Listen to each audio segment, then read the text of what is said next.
Eddie Murphy is a Detroit cop. On vacation in Beverly Hills. May I help you? Yeah.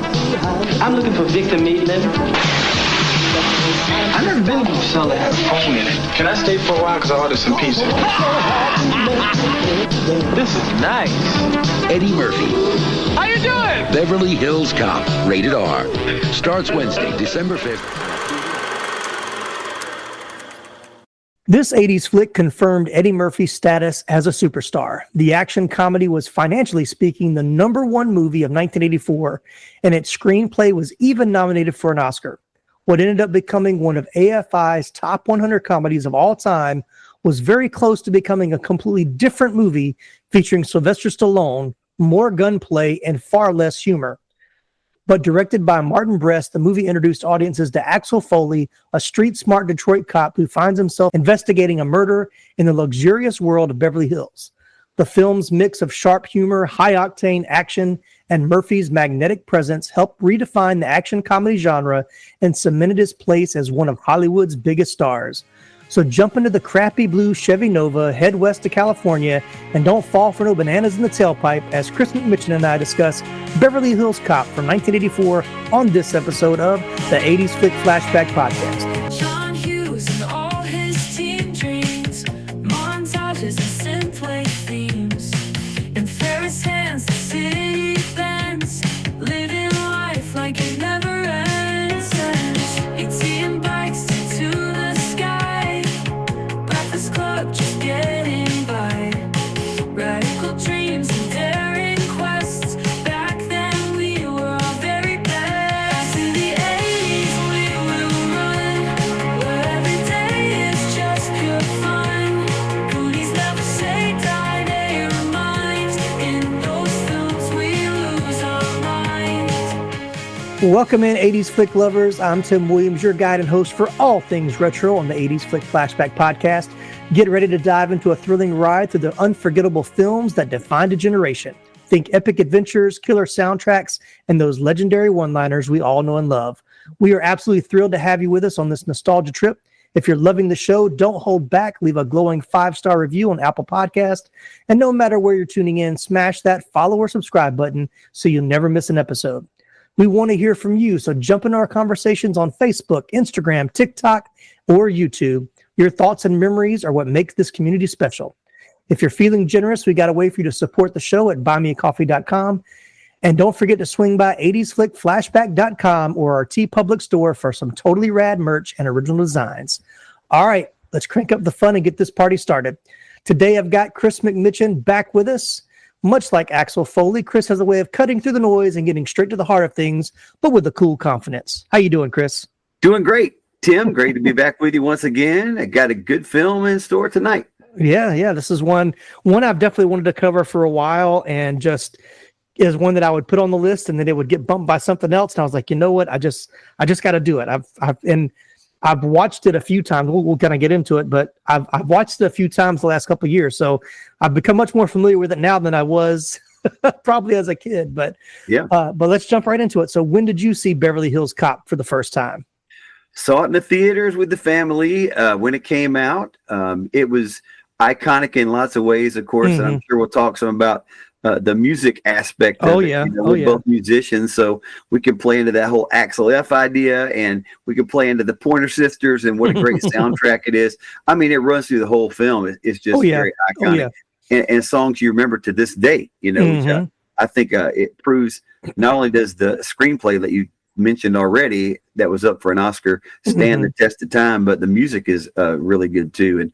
And I just remember, you know, early on, even we did I was in a percussion ensemble because I played drums when I was younger and still do a little bit. And we played the Axel F theme song as a percussion ensemble. It made great. We didn't have any techno instruments, you know, right?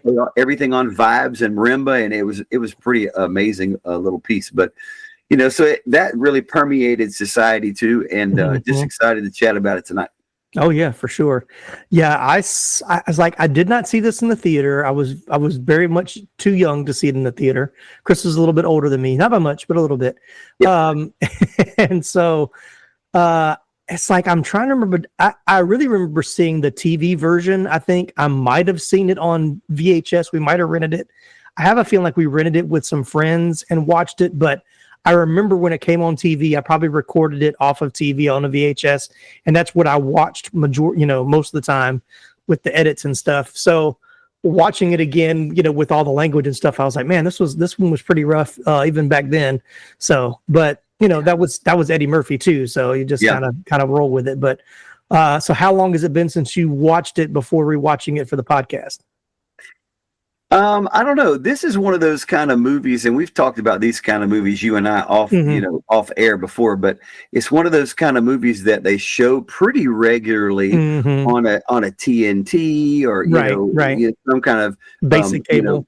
Basic, right, exactly. And they'll run a marathon of all three in a row or something like that. Right. That's very popular these days, and I'll get sucked into watching it because I just, I know the story, of course, backwards and forwards, but I really like the humor in it. It still makes me laugh to this day. And, and it's one of those kind of movies, I think, that really keeps pulling you back in. So I probably have seen it within the last 2 years, certainly before I rewatched it this week, in its full entirety. Yeah. Like I said, I'd rewatched it probably about a year ago, because I thought I was going to have to do it as a filler episode where I'd planned one thing and the person backed down. I was like, well, I can probably get somebody to do this one pretty quick.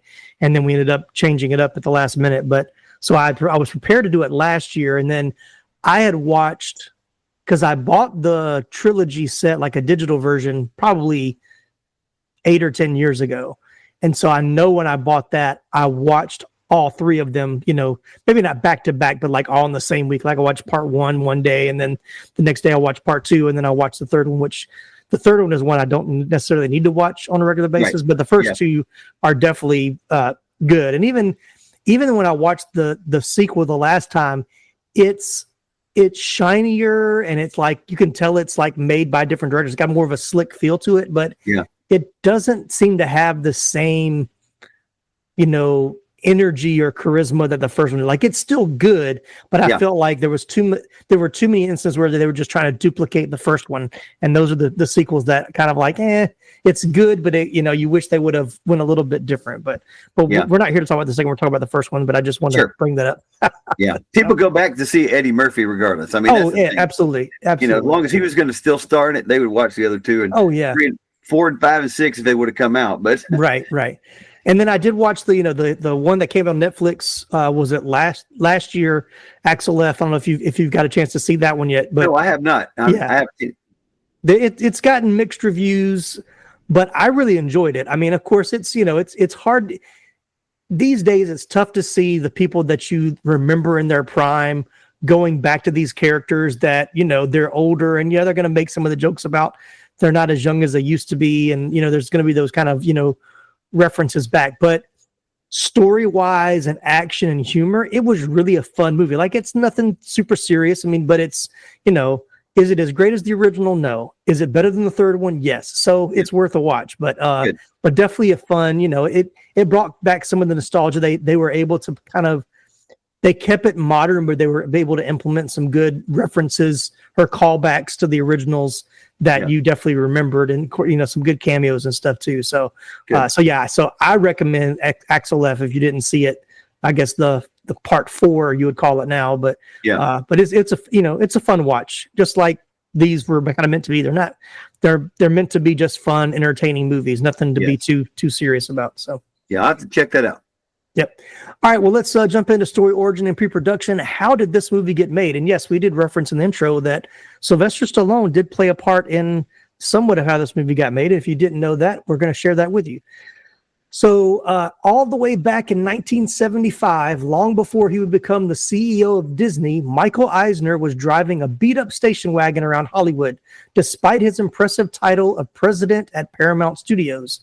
But after he got a speeding ticket from a cop with his, quote, an air of superiority and quiet condescension, he bought himself a Mercedes and came up with the germ of an idea to make a movie about a Hollywood police officer. For what it's worth, Paramount executive Don Simpson allegedly claims Eisner was wrong and that he came up with the idea himself. Danilo Bach was hired to write the script, and in 1981 submitted a draft titled Beverly Drive. In Beverly Drive, a Pittsburgh cop named Ellie Axel shows up in Beverly Hills to investigate his friend's death. Sounds pretty familiar. Yep. That loose plot remained throughout the remainder of the creative process. Michael Eisner felt that the draft and all the others before it from different screenwriters didn't capture the fish out of water aspect enough. So they brought in Daniel Petrie Jr.,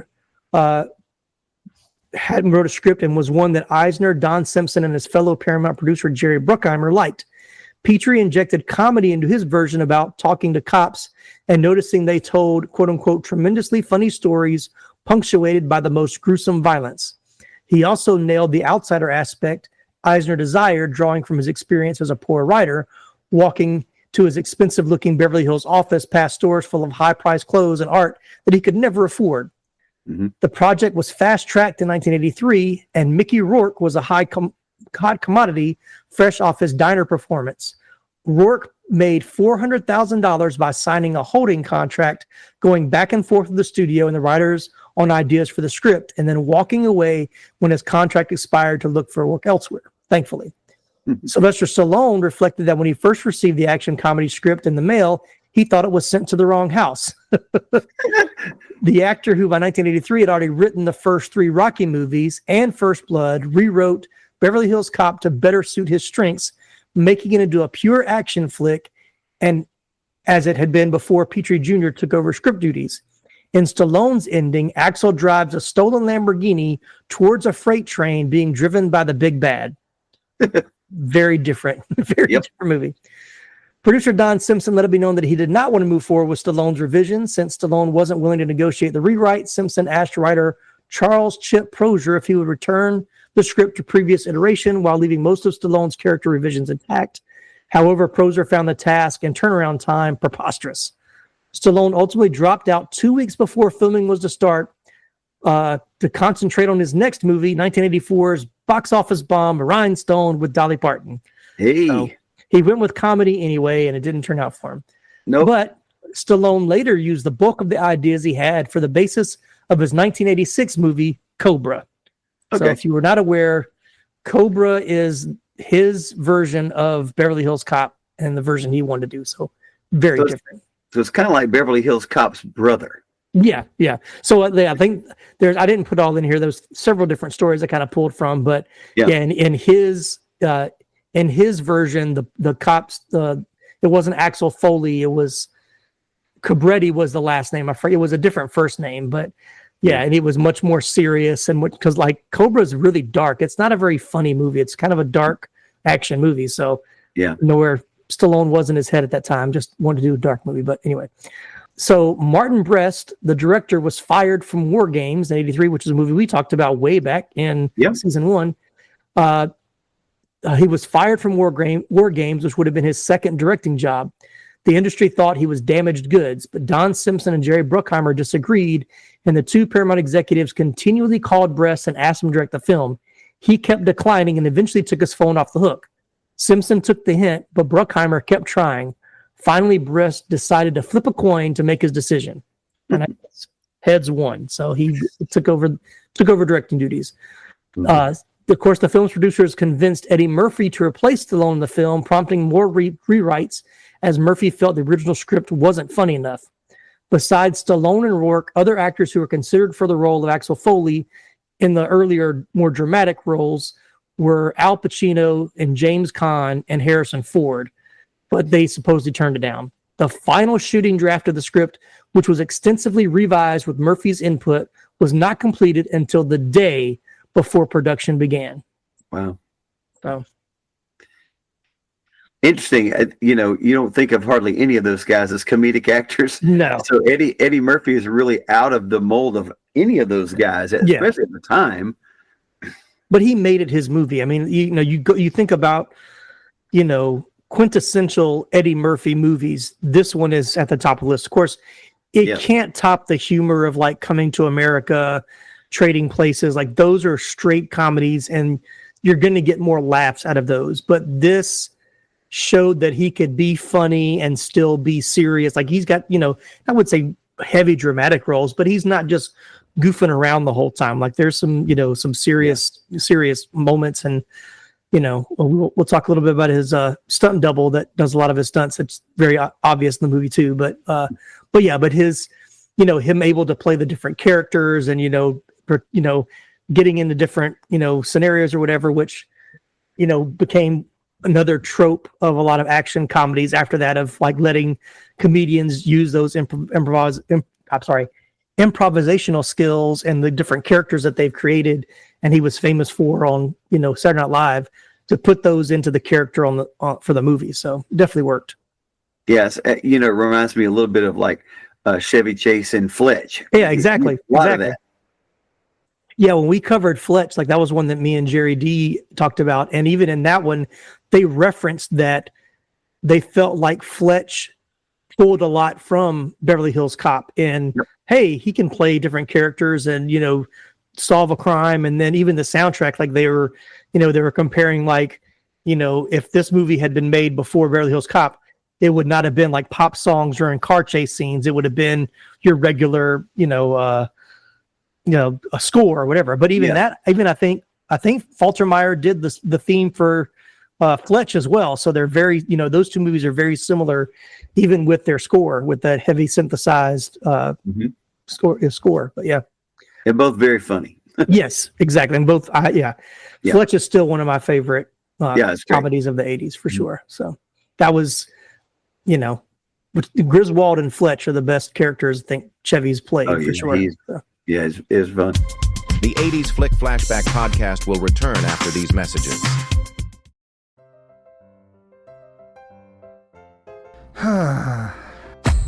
What seems to be the problem, pal?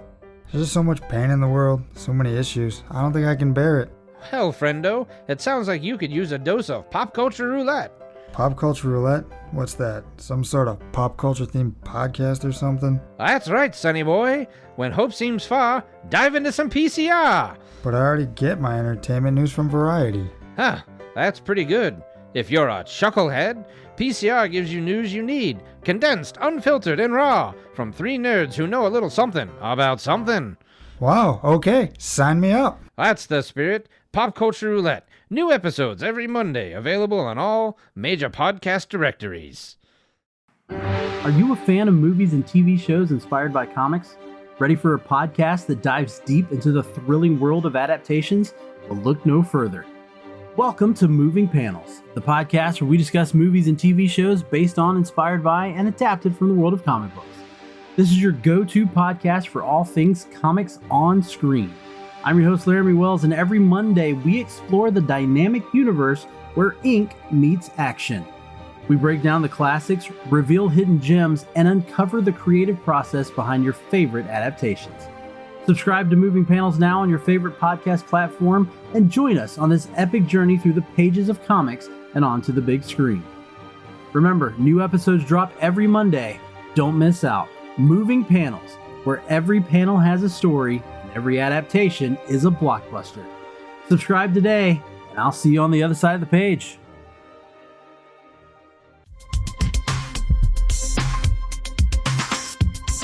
All right, well, let's jump into casting. Of course, we've talked about him on several episodes before, but we'll mention him again. Eddie Murphy, the great comedian, as Detective Axel Foley. Of course, he shot to fame on Saturday Night Live.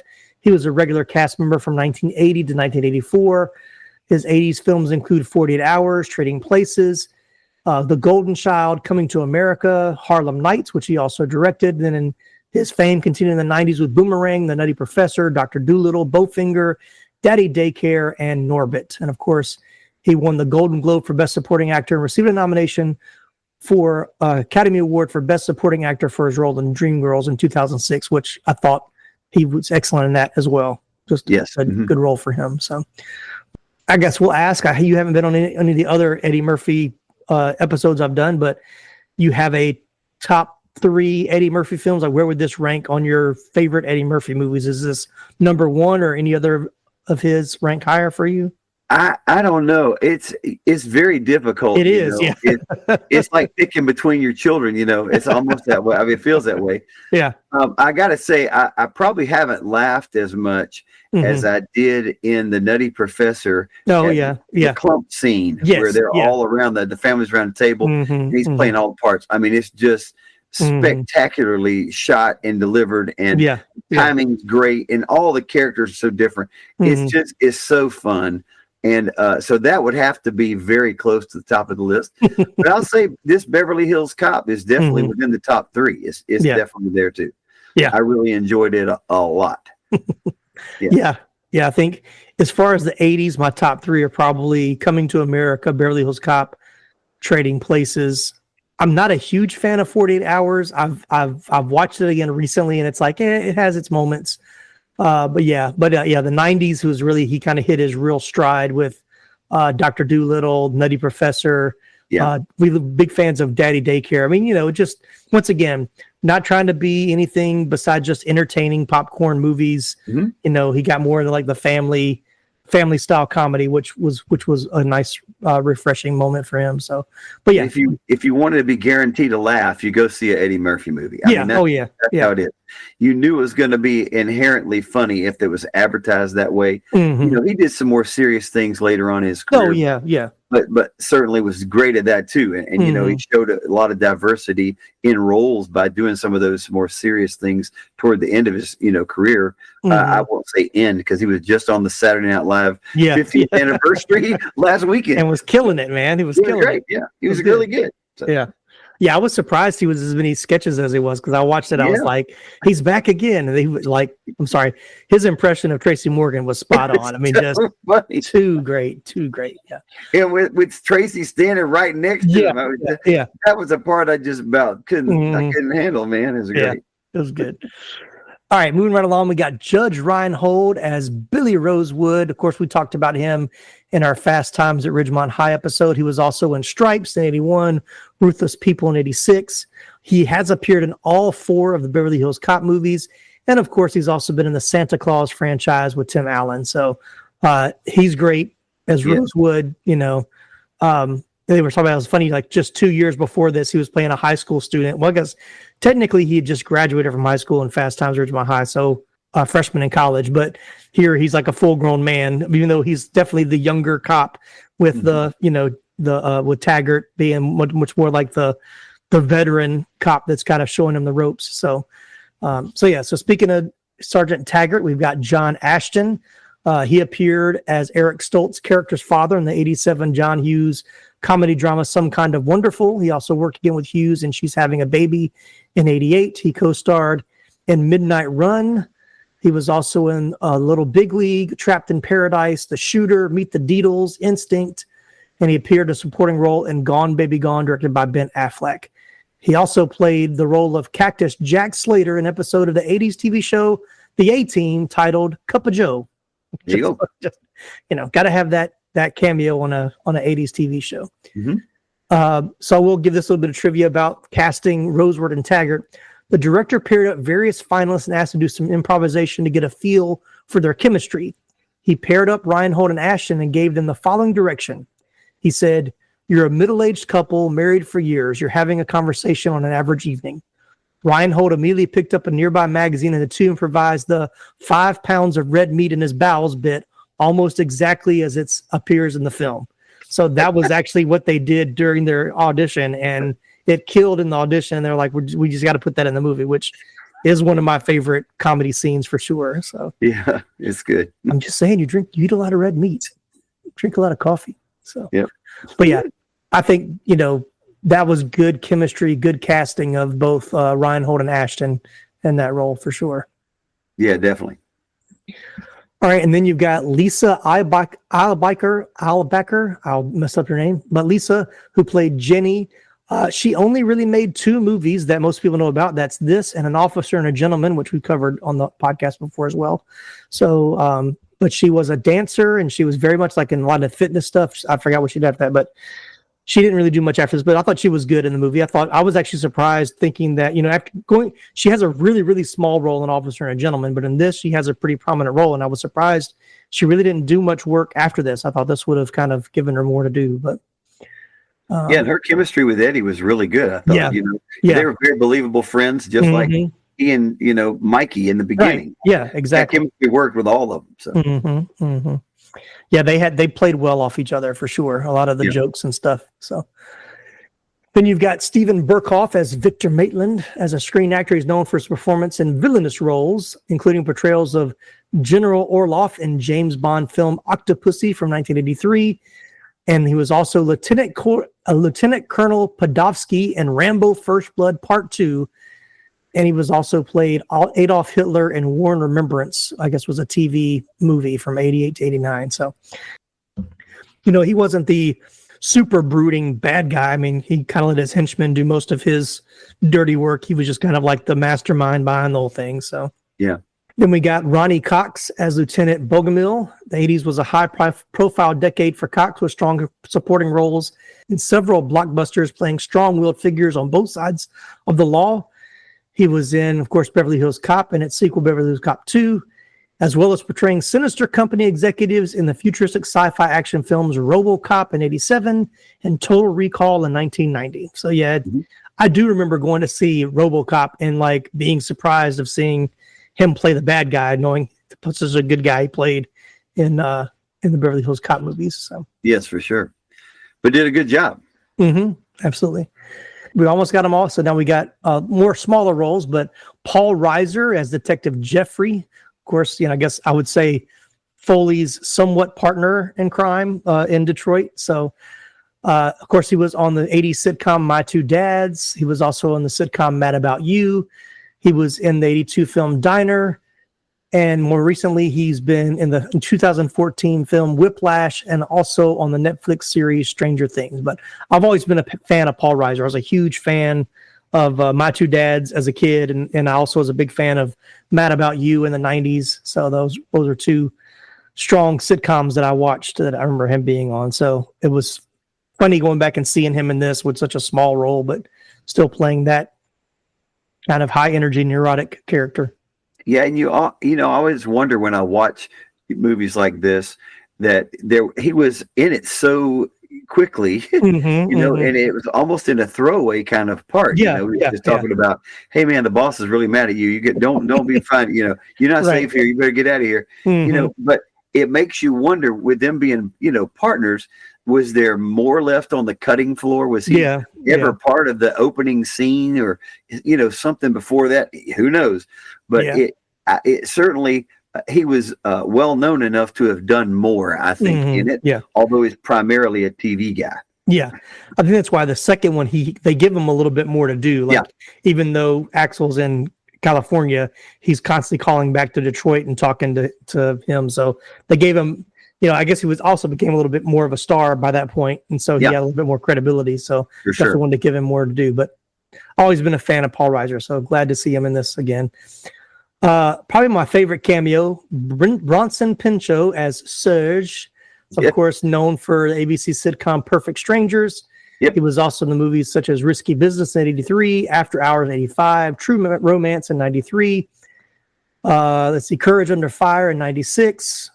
He returned for Beverly Hills Cop Axel F last year. And so he also had his own reality show, The Bronson Pinchot Project, on the DIY network. But he's so funny. And so a little clip, a little trivia about this.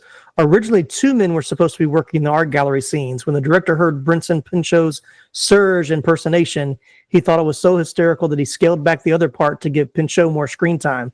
The second actor shows up briefly with his shirt collar open too wide, which Serge comments on. That was the other guy. So his comic timing is really, really good. It's really good. He can play off a pause and make it just funny, open space. And it's funny because man, it does. And I really think that they were kind of improvising a little bit in that scene. And we'll talk about it later, but I'm going to talk about it now. But I'll just go ahead and say this is like my favorite scene one of my ultimate favorite scenes in the movie. But because I was watching it today, you can see Eddie Murphy trying not to laugh.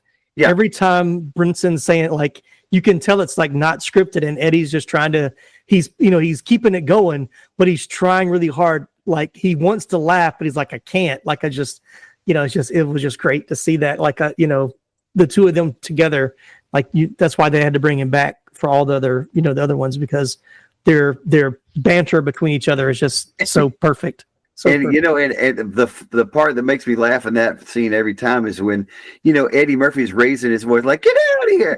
And Bronson goes, "I know." Yeah. They're just echoing like it's like monkeys almost. Right. It's just funny. Oh man, yeah. That's one of my all-time favorite scenes for sure. So yeah, it's good. All right, moving right along, we got Jonathan Banks as Zach. I didn't know that was his name, but he's the primary henchman. You've seen him in other movies like Airplane in 1980, Gremlins in 1984, Armed and Dangerous in 1986, Under Siege 2, Dark Territory in 1995, Identity Thief in 2013. Yeah, he's one of those that guys. You see him, exactly. I think he was on the TV show Wise Guy in the late 80s as well. That was kind of what he was known for as well. So, but yeah, just always plays a good brooding character. Yeah. And then I want to make mention of Inspector Douglas Todd was played by Gilbert R. Hill. He was a prominent figure in law enforcement. He appeared in these films. He was offered other acting work after the film's release, but he declined to pursue an acting career, but did appear in the 2 subsequent sequels of the movie, saying the only difference between his famous character's life and his own was he did not curse as much in real life. So he said he was actually the head of homicide in the Detroit Police Department. Martin Brest met him while visiting Detroit to do research and scout locations for the film. Brest said he almost seemed to me like he could be Eddie's father. In fact, the idea of Axel Foley holding his gun in the back of his jeans with no holster was inspired by the way Hill carried his service revolver. By the time Brest recorded the commentary on the DVD, Hill was actually running for mayor of Detroit, but he lost in 2001 to Kwame Kilpatrick. So, but yeah, I did remember reading that before, that he was an actual police officer at, he had that, and that he was running for office. I think he actually did served in some office for some point of time, but a Detroit native too. Yeah, exactly. Cool. I did not know that. That's awesome. Given some real reality to the role for sure. Yeah, for sure. And then we'll do the last 2 are basically just cameos, and that's of course Damon Wayans as quote unquote Banana Man. Yes. Of course, him as part of the Wayans family in Living Color. He was also in movies like Mo Money, The Last Boy Scout, Major Payne, Bulletproof, and now he's on the TV show Papa's House on CBS, which is actually pretty funny with his son Damon Wayans Jr. But just so funny to see him so young and just a little small role that was highly improvised as well, which we'll get into find out that Bananas was not what was initially in the script to go in the tailpipe, and we'll talk about that little teaser for a little bit later in the show. So, and then, do you know who plays the Beverly Palms Hotel checkout clerk at the end of the movie? No, I don't. That is the director, Martin Brest. Oh, really? Cameo, yep, as the checkout clerk. So, yep. But yeah, Martin Brest, his feature debut, Going in Style, in 1979. After Beverly Hills Cop, he did Midnight Run in 88. He directed Sin of a Woman in 92, starring Al Pacino, who won an Academy Award for Best Actor for his performance. Mm-hmm. He followed it with Meet Joe Black in 98, which received mixed reviews. His next and last film was Geely in 2003. After disagreements with Brest and Revolution Studios, creative control was taken away from him, resulting in a radically rewritten and reshot version of the original film being released, which became his first and only non-profitable film, and in fact, a major box office bomb, receiving scathing reviews. And that's his last film that he's made to date. So after that, he was like, I'm done. I'm not going to do it anymore. So understandable, but he made so many good films. I mean, I bet he's glad he flipped that coin. Oh yeah, for sure. For sure. So yeah, so anybody else in the cast that you wanted to mention, or did I cover them all? No, I thought that Inspector Todd, I did not know that about him being a cop, but it makes some sense seeing, the way that he handled Eddie Murphy's character, and I'm sure he was probably consulting on a lot of the things they were doing too. Since they were using there's police work on all fronts of this movie. So right. All right, let's talk iconic scene. So if someone mentions in passing Beverly Hills Cop, what's the first scene that pops in your head? What's the scene that you think is the most iconic of the movie? Well, for me, I have to think it's Axel's first role into Beverly Hills because there's so many things he just stops and he even at one point, sees these guys walking down the street and they're wearing these leather, outfits. And I don't know if you've seen his early comedy show Raw, but he wears a suit just like one of those. But he walks past it and he does that.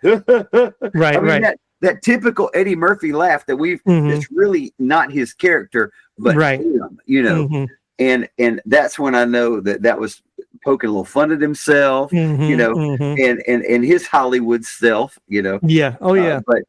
And just the differences in the opening scenes of how run down Detroit is in the opening credits and what he's seeing then in Beverly Hills, and he gets inside that. It's not just one scene, I guess, but the idea of this is pretty prominent in my mind when I think about it. He gets put in that police car and he's looking around and he's like, this is the nicest police car I've been in my life. This is bigger than my apartment. Right. Exactly. So it's going to be different. Everything's different there. So the contrast plays a big role in the movie. It really. Oh, for sure. Yeah. That was the fish out of water. You definitely see that at the beginning of him kind of rolling through and seeing everything around. Like, I'm definitely not in Detroit anymore. It's a different world over here. So yeah. The other scene I think that comes to my mind pretty quickly is the one where they're in the strip club, not for the nudity or anything like that. I will put that out there for everybody listening. Right. I'm not a fan of that stuff, but what I am a fan of in that one is he diagnoses that crime before it happens. Yes. And it gives a lot of credence to his character in the face of those other two cops who were sitting right there and didn't notice anything, being different. But it just goes to show what a really good, true police officer Axel Foley was. He was out there to really focus in on his buddy's murder, right? But while he was there, he's not immune to picking up on things that are happening. Right. And I think that goes a long way toward advancing the credibility of his character. So. Yeah, I agree. Yeah, that's another strong scene, like you said, because of that. What happens in that scene of him picking up on the two guys coming in with the long trench coats? It was like, it's July, or it's the middle of June. Don't you think it's weird to be wearing a long trench coat as he's wearing a hoodie? But anyway, but then him smart enough to talk to Taggart, being the veteran, and like, hey, you look at this, look at that. I'm not messing. I'm not trying to blow you guys off. I'm being serious. Yeah, and for say like this is the time where they're both I want to put my trust in you guys. You got my back. Now they're going to decide if they're going to trust in him as well. And so that does kind of solidify that trust that they have in the partnership that they're developing. So yeah, he says unequivocally something's about to go down. Yeah, and exactly. He's exactly right. He's exactly right. Yeah, and of course how he handles it, like, Philip, is that you, Philip? And then he's almost doing a Bill Cosby impression. Almost. It's real close. Yeah, it's close. It's real close. Yeah. So for iconic scenes for me, him being thrown through the glass after meeting Victor the first time. That's just prominent in like all the commercials and stuff. But that scene always sticks out in my mind. And then him holding or his stuntman swinging from the cigarette truck in the opening sequence. Like, what a great opening sequence to the movie of like just coming in straight, little bit of funny at the, you see the town, and then you meet Axel, a little bit of funny being a character of, being undercover. But then when the action hits, that full scene, like all the cars that truck did damage to, I was like, man, that was like, no CGI in this. They were tearing up some cars. How much money? I know. I was thinking that same thing. Yeah. And seeing him swinging on the, swinging on the outside of the truck, and then getting thrown back and being tossed with all the boxes. I just thought, it's just a great action scene. And then, but pretty much any scene with him playing a character is always fun. Like him coming to see Maitland at the restaurant, and I won't do the impression, but he's like doing an impression and try to talk to him directly, and so just all that stuff is fun. And then when he's in the warehouse and he pretends to be like the customs agent or whatever and wants to see all the paperwork, so just his ability to improv in those sequences and convince the people that he is who he says he is, just and I think it's cool too. You mentioned that cigarette scene in the very beginning, that action sequence. I think it's a fantastic scene. Part of it is that you don't know who he is in the beginning. Yeah, and exactly. He's playing one of those characters we've already talked about, right? That he plays throughout this film, different kinds of roles that fit in certain situations. And in this time, it's undercover cop, but you don't really know that. Right. At the end of that whole sequence, the cops line up with their guns, pointed at the back of that truck, and you think at first they might shoot the guy, but then they say, and they put their guns down. He says, Foley, we should have known it was you. Right. Start to know, okay. I kind of see what's going on now. So, yep. Exactly. Well done. All right. So, favorite scenes? Do you have a absolute favorite sound? We kind of talked about it already, but is there one that stands out as like your ultimate favorite? Well, I like a lot of the scenes in the movie. The iconic line about where he says, "I'm not going to fall for the banana in the tailpipe." Like you gotta bring that from down here, man. I'm not going to fall for the banana in the tailpipe. Got to retrain him how to talk. That's one of my favorites in the whole thing, man. It just makes me laugh. I mean, it's coming. It's coming, and it still makes you laugh every time. That's a real sign of something that's fun. Yeah, that was one thing that I remember. Like, I was probably a teenager when I watched it on TV and recorded it, and all my friends, we had watched it, and that was something we would yell at each other on the playground, like, playing baseball in the back, after school or whatever. And, I ain't falling for the banana in the tailpipe. Like that, we just, screamed at each other, and just that inside joke, just one of those things. So, yeah. But yeah, I mentioned the Axel and Serge's first scene together. And my favorite part of that is Serge trying to say his name. You let him to Achnel, Achlel, Axel Foley is here to see her. Like he just didn't even say it again. Like once again, just perfect, comedy timing, perfect situation. And yeah, that's one of my favorite scenes. So Another hilarious throwaway line I really love in this film is when he drives up to that country club and he's going to give the valet guy there, he's driving this beat up hunk of junk. And you mentioned was taken from Eisner's original idea of driving up old hoopty down the streets of Hollywood. Right. And he says, man, put this in a good spot. All this stuff happened last time I was here. It's hilarious. Perfect line. As terrible as his car looks, it makes it so much funnier. Right. Yeah, and I like it when he that scene about the banana in the tailpipe when the second team, no, we're the first team or whatever, and they're like, I'm just having a picnic, and he's got like a cooler with sandwich and stuff, and then Maitland leaves like, oh well, I'm about to go see the sights, and he closes the trunk, and just good stuff. Good stuff. It is good. All right, well, let's hit some trivia about some of the other scenes. Maybe we'll think of some other parts of the movie we remember. I thought this was cool. We mentioned that Martin Brest was fired from War Games, but the production, he was unable to gain access to the actual Beverly Hills Police Department. The set they constructed for this was a complete fantasy. One Brest mentions he knows looks nothing like the real department. They wanted it to appear as different from the Detroit Police Department as possible. They wanted to make it look like private security for all rich people, one of the class issues Brest wanted to include in the film. He also mentions later on in the commentary that much of the police department set was based off conceptual designs he and his crew had come up for the no-rad scenes in War Games, which, a lot of time was spent creating this set, and Brest didn't want it to go to waste. And going back, like knowing that was there, when I watched it again today, you can kind of see it like far off in the back. You can see like the computers and the like the old stock computers with like little, not reel to reel, but the little round pieces that are moving. And then there's all these different panels with like screens.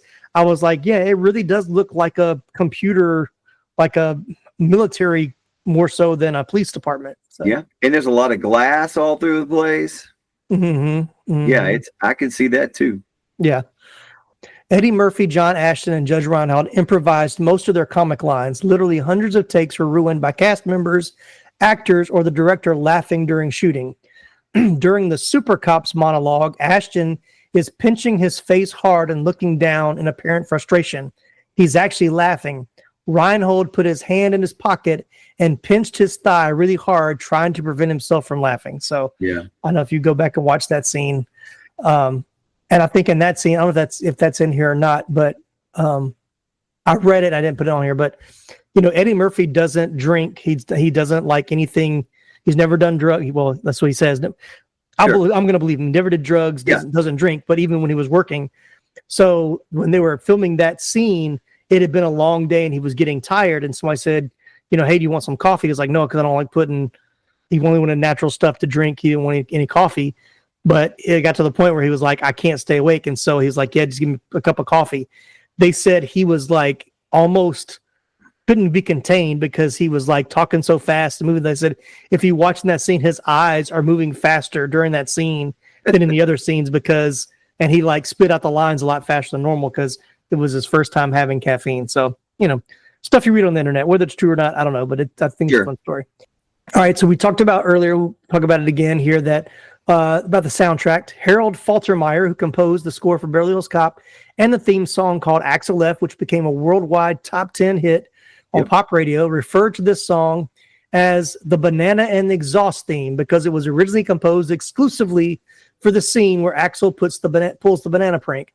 However, the theme was so loved for fitting perfectly within the context of the scene that it ended up becoming the main theme of the film. So it was just what he put in there. But let's talk a little bit about the soundtrack because it was one of those, I would say the early 80s, like 83, 84, 85 was kind of the prime of pop music and soundtracks, that the marriage of those two things. Top Gun, Footloose, Dirty Dancing, Beverly Hills Cop. I mean, those are all synonymous with, how many songs made it to the radio from that soundtrack. And, of course, Beverly Hills Cop with having an instrumental. And didn't Faltermeyer do the theme for Miami Vice? Am I getting that right? I think that's correct. Yeah. I think so. So he'd kind of he was already known for that because I think even the Miami Vice theme was played on radio too, if I remember correctly. So it wasn't a first for him, but it was kind of setting that trend. But you've got The Heat Is On with the Glenn Frey in the opening, which is a great song. And then the Pointer Sisters, Neutron Dance, another good one. And so, just a great sound. Now you worked at Turtles Music, so I'm sure you heard this soundtrack a lot. Yeah, a bunch. And, it was just great songs. And the songs, though, stand alone fine, but they also evoke memories of the times that they occurred in the movie. Which for sure. Yeah. Which is great. I mean, I think that's another good aspect to show that they fit together really, really, really well. And, I like the aspect of having the Pointer Sisters in there.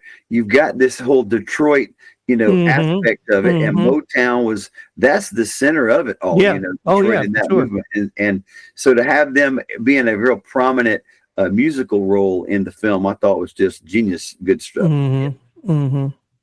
Very good.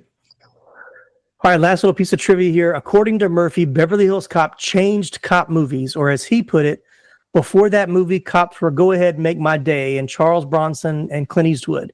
After that movie is when cops started having little wisecracks. After that movie, all the cops tried to be kind of funny. End quote. So it's like, I don't think he's wrong. I mean, that Stallone and Schwarzenegger kind of got into the quips shortly thereafter. And of course, Bruce Willis and Die Hard.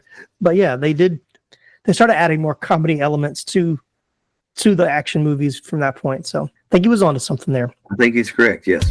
The 80s Flick Flashback Podcast will return after these messages.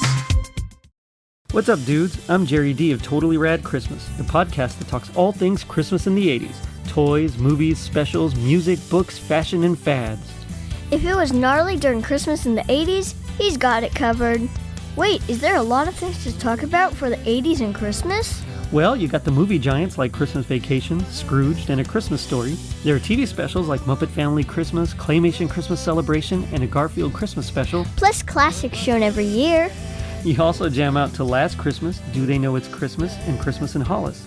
But most of all, it was a time for the most bodacious, best-selling Christmas toys ever, like He-Man, G.I. Joe, Transformers, and Cabbage Patch Kids. Yes, them too. We cover them all, plus much more, including standard segments like Hap Hap Happiest Memory, Gag Me with the Spoon, The Other Half of the Battle, and Chant with the Littles. So tune in to Totally Rad Christmas everywhere you get your podcasts. Turn the clock back and dive into those warm and fuzzy memories. Later, dudes.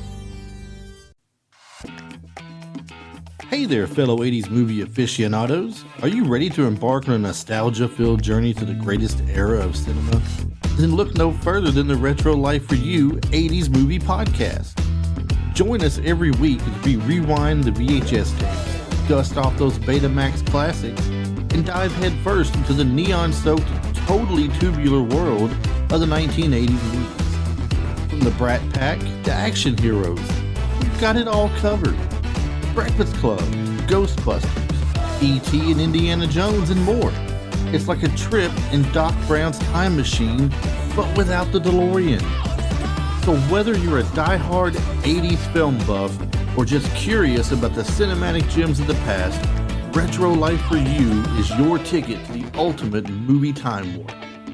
Follow us on Instagram and Facebook at Retro Life for You, and we can be found anywhere you listen to your podcast, as well as on our website, www.retrolife4u.com.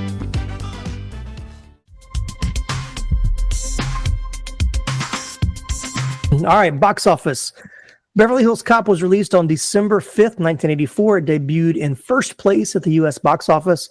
The film stayed at number one for 13 consecutive weeks and returned to number one on its 15th week, making 14 non-consecutive weeks at number one, tying Tootsie for the film with the most weeks at number one.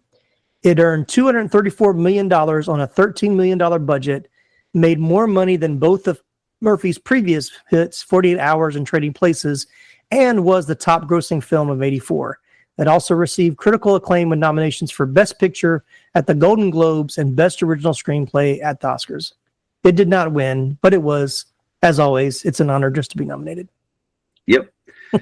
I think the screenplay is fantastic. Yeah. I mean, I really do. It's outstanding writing from the jump. You know, all the you really feel like you're connected to those two guys in the beginning, and when his buddy gets killed, even though it's really, really early on in the movie, you feel the pain of that from Axel. I mean, and it's just because a lot of it's due to good writing in the beginning that sets those things up. Yeah, and like I said before, the chemistry of the actors was really good, and you just believe it as it goes along. So, for sure. You know, they say the mark of real good characters is they make changes during the movie. They change somehow, right? And although Axel doesn't change a lot, the characters around him do, right? Especially those Beverly Hills Cops. You know, those two guys are very, very straight-laced. They're super by the book, you know, all this, especially Taggart. And that moment towards the end, just before they storm, you know, Maitland's property, he's, you know, almost talking about, I'm going to arrest you right here. You know, if you break that, pick that lock and go in, I'll arrest you myself. And then that moment happens where he's like, you're going into Rosewood? Well, hold on. And he goes back to the car. And at first, I thought he was going to pull out handcuffs, but he pulls out this big shotgun and goes with him. And you're like, all right, now he's made the big change. He's on the Detroit side of things now. You know, he's kind of pushing boundaries with Axel and the crew. So, real good, right? Really right. Yeah. Yep, exactly. Even with, you know, thinking about how many revisions the script went through, and for it to still be nominated, you know, says a lot about, you know, it doesn't have to be perfect the first time, and you just keep working at it until it works. Yeah, for sure. All right, now we come to the new segment where we take a look at how well this 80s flick holds up today. This is the all-new rewatchability nostalgia meter. It's our way of measuring how enjoyable a movie is for repeat viewings along with the waves of nostalgia it brings. Here's how it works. It's a 1 to 10 scale. Any number between 1 and 10 will do, but here are a few parameters to help you decide. Number 1 would be, I saw it once and that was enough. This is for movies that didn't leave a lasting impact. Maybe it was fun at the time, but there's not enough there to make you want to go back for more. Right in the middle would be a 5, a good rewatch every couple of years. It has some memorable moments or themes that stick with you, but they're not something you feel you need to watch all the time. And then, of course, the perfect 10 is highly rewatchable and full of nostalgia. These are the kind of films you watch on repeat without ever getting tired of them. They're packed with nostalgia, offering that perfect blend of sentimental value and timeless appeal. So, Chris, where does Beverly Hills Cop land on your rewatchability and nostalgia meter? Well, this is my first time judging a film on the rewatchability and nostalgia meter. Yeah. But I'm gonna say that I weigh in at an 8 on this. Okay. I think that it's very good. I think that as I watched it back through, especially this week when I watched it for this, taping we're doing now, I really try to look at it as, does this film hold up now today? Yeah. And it certainly does. It certainly does. If Beverly Hills Cop had never been made back then, right? And it obviously it's not huge on effects because those things didn't exist as they do now. But you could rewrite. I mean, you could recast it now with modern, folks. The screenplay would hold up just as well in 2025 as it did back in '84. There's no doubt about it. It's pretty timeless story, of people, trying to seek revenge on somebody that's close to them that got, killed. We don't all have that in our hearts, but I bet police officers do. They probably see that a good bit in their lives, Yeah. And so I would say, and again, the music adds to that. The fact that you've got your Detroit versus your, sparkly, clean, shiny Beverly Hills, those contrasts and the contrast and the styles of characters too, that portrayed in those two areas. It's just really, really a good movie, I think. And it's one that I don't mind watching anytime it comes on. Yeah. Yeah. Very good points. Very good. Very good. I was going to say, I'm right there with you. 8 is right where I would going to put it as well. It's, it's not one that I can watch like every week all the time, but it ranks really high on nostalgia because it's a movie I have a fondness for of watching when I was younger, enjoying it as a kid and seeing it and, all the funny lines that, like I said, using, repeating the lines we could repeat as kids, with our friends. Sure. But yeah, and it's a good movie, like you said. It's got a solid story. Like it's not. It was well thought out of what the plot was going to be, and the humor isn't trying to make up for a bad plot. It's just adding and elevating that plot even more by adding the humor, and of course Eddie Murphy's timing and his improvisational and the characters he can play, which I think is where it would be tough to redo today. I mean, there's still some people that there are some actors that could do that now, but it's only because he did it back then. So it's like, it's hard. That's why it's hard to do those things, reboots and things like that of that, because you're trying to, put lightning in a bottle again. And so it's impossible to do, but I think I also didn't put in the notes, but Murphy turned down Ghostbusters to do this. So, which, both movies, he would have been a hit in either movie, but this one really set his trajectory of being a leading man, being able to carry a picture himself and showing that he could be more than just the funny guy and do action and do some serious there as well. So yeah. Solid 8, which still is high, still a good number. So I think that works. That brings up an interesting question. I'm going to hit you out of left field on this one. But if they were going to do a remake today, right? Who do you think would be best in the Axel Foley role? Maybe a Jamie Foxx, maybe? I mean, he's on the short list, I think, in my mind. Yeah. Who's the guy that was in, of course he did this a little bit, but the guy that was in Rush Hour movies. Who's that? Oh, Chris Tucker? Yeah, Chris Tucker. Yeah. He's maybe a little bit too over the top. Yeah.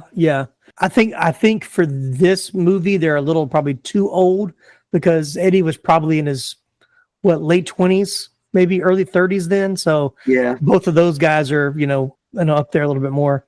But those are good. I mean, those are good for improvisation.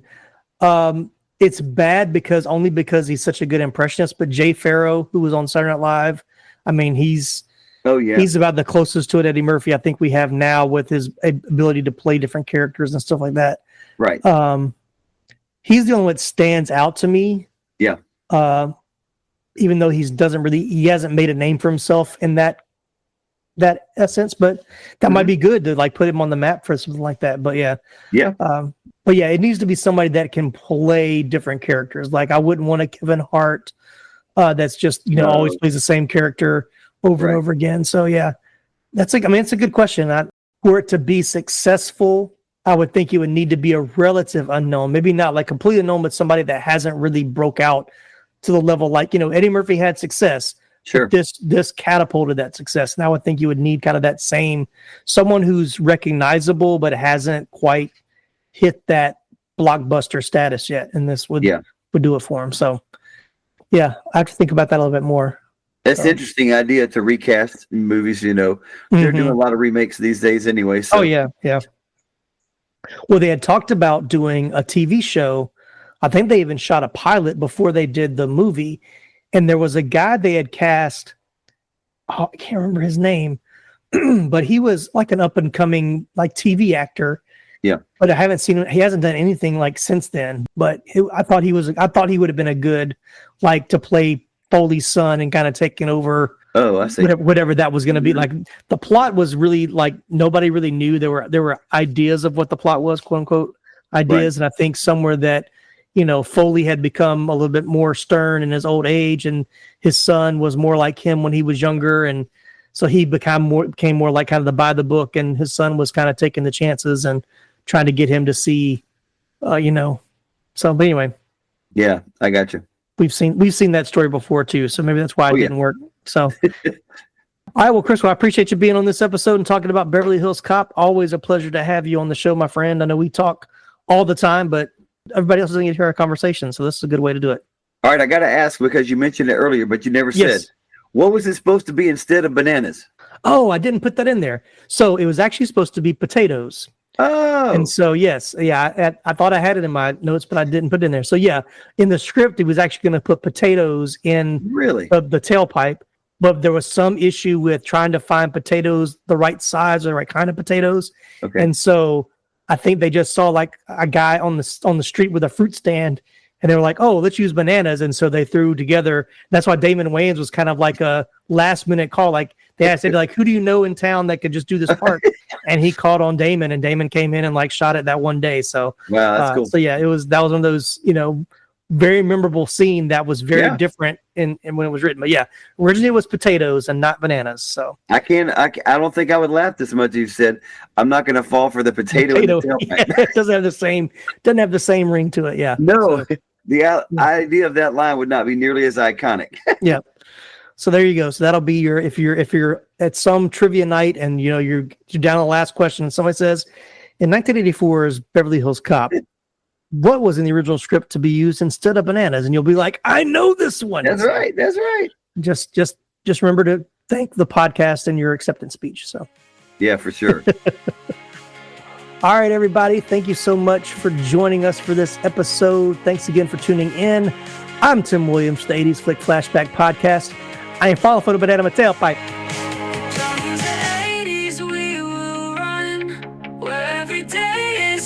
Pure fun. Goonies never say die, they remind. In those films we lose our mind.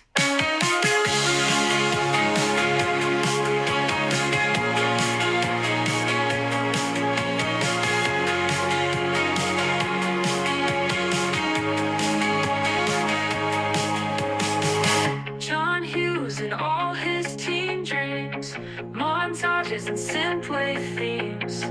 In Ferris hands, the city bends, living a life like it never ends.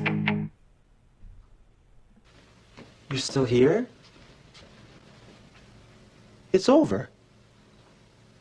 Go home. Go.